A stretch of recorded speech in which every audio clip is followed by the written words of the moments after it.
Hey, what it do, y'all? What it do? What it do?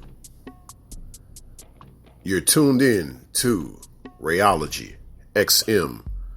Right back at y'all from the outermost.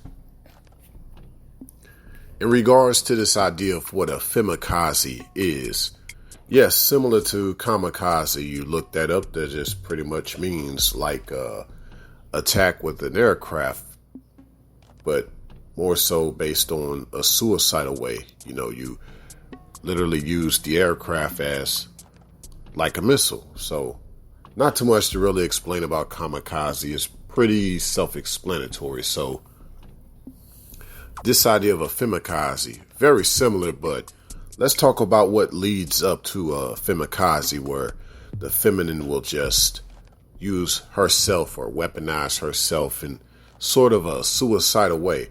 Now they do it a little differently, maybe not as direct as you would assume, like back in the days of World War II when the Japanese did the kamikaze.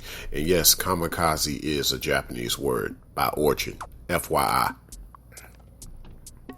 But in this way, what I mean is, I one time did a post on my community tab, and on my community tab, I said that her lack of alchemy makes her want to go jump out to the balcony.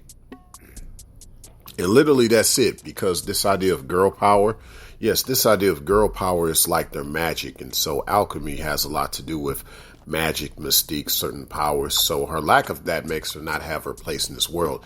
And a lot of what we see with a lot of this rebellion that's going on in this world is due to a lot of the alchemy, the empowerment, if you will, that is taking place out here. Yeah, so like, keep all of this in mind. Like, overall, like, a lot of the feminism that's going on out here is pretty much part of the girl power that's taking place. And I understand feminism in its truest core, as far as like this idea of women's rights and things like that. That's not what I'm talking about, but more or less this idea that you might have the lesser feminine use it as like a weaponization. And even a lot of feminists talk out about this. They're like, no, it's just about defining what I feel my womanhood is in this 21st century. It's not supposed to be weaponized. But in some cases, it is that. But in the case that I'm talking about in particular is mainly in aspect of what makes her want to go out to the balcony, given her lack of alchemy or her lack of power or empowerment. What is this thing that I'm talking about? Well, case in point, you have some of the feminine that are out here that unfortunately wanted to bring about their own demise. What happens is, if they feel like they don't have a place in this world, a purpose, based on if things aren't going their way. Let's say if she also has a child with a certain guy, and maybe he won custody over that child. Well, she feels like she no longer has purpose, because most of them that end up having children with guys, they don't really have no other purpose outside of their life once they break up with that guy. All they really have is this child that they're using against this guy as like a weapon. But let's say he wins the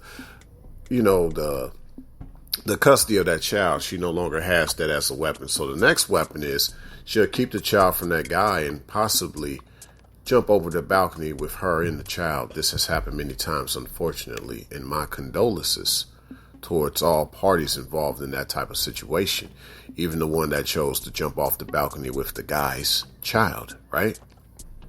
But yeah, that's one essence of Femikaze that I'm talking about. This idea of when she loses her sense of power, her sense of purpose in this world, she wants to literally jump off a balcony, her Femikaze. In other ways, it's unfortunately a lot of, I hate to say it, but homicide and suicide that takes place. Some gals, they pretty much take out a certain guy, and then on top of that, they'll take themselves out afterwards. This has happened many times, many accounts. Look this up. Don't take my word for it, but y'all can look it up. It's out there, okay?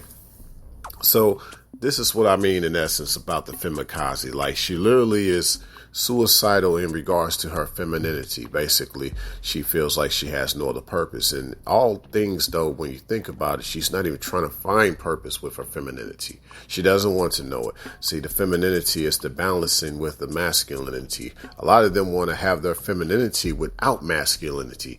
That's the problem. But see, with that said, when they don't want to hear the solution to that problem of being amongst masculinity, the next thing they want to do is take themselves out. They rather literally die alone than to live with a man. So keep that in mind a lot of times. And thanks a million for listening to this podcast by yours truly. Once again.